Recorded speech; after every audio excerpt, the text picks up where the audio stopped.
Germany's energy reality has just shattered its own political narrative. In a blockbuster interview with ZDF, Chancellor Friedrich Merz openly admitted what critics have argued for years. The total cutoff of Russian gas has been a primary catalyst behind Germany's prolonged, grinding economic crisis. It is a stunning acknowledgement that exposes how deeply the country's industrial powerhouse was tethered to Moscow, and how brutal the price of that rupture has been. The ongoing energy crisis is caused by the lack of Russian gas. Merz's admission completely reframes the crisis from a temporary supply shock into a permanent structural wound. Pointing directly to past political miscalculations, he laid bare how abruptly severing Russian energy flows crippled domestic output and bled household budgets dry.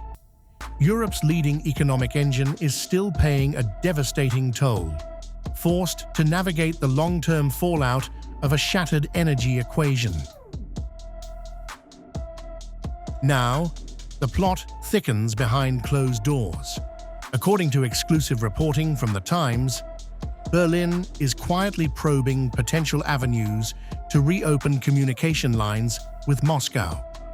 While official policy remains outwardly rigid, these early-stage, back-channel discussions signal a desperate pragmatic shift as European leaders grapple with the unsustainable costs of total isolation.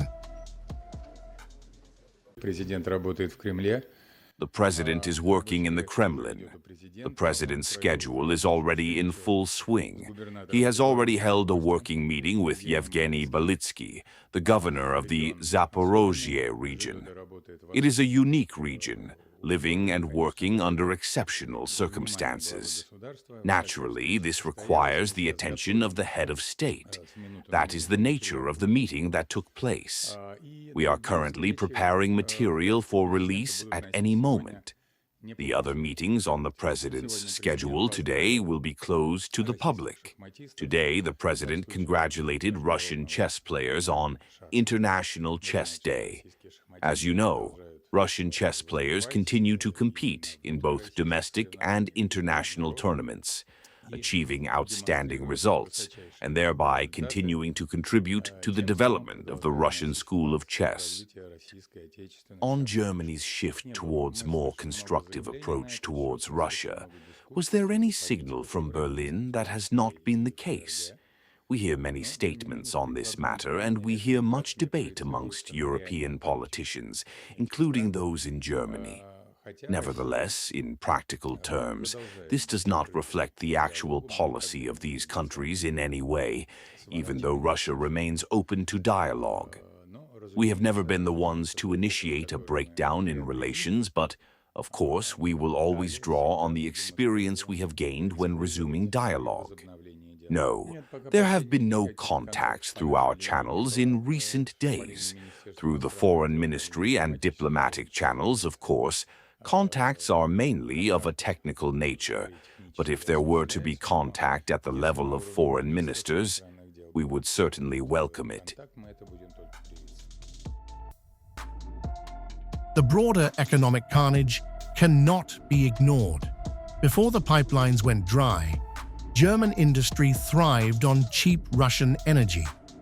The frantic scramble to pivot toward expensive LNG imports and alternative frameworks has successfully avoided immediate blackouts, but it has left energy-intensive manufacturing gasping for air under crushing utility bills. Ultimately, these developments mark a high-stakes balancing act for Berlin. Merz's frank admissions, paired with quiet diplomatic probes, reveal a government caught between strict geopolitical alliances and raw economic survival. Any move toward technical engagement with Moscow would send shockwaves through the continent, fundamentally altering the trajectory of Europe's geopolitical strategy.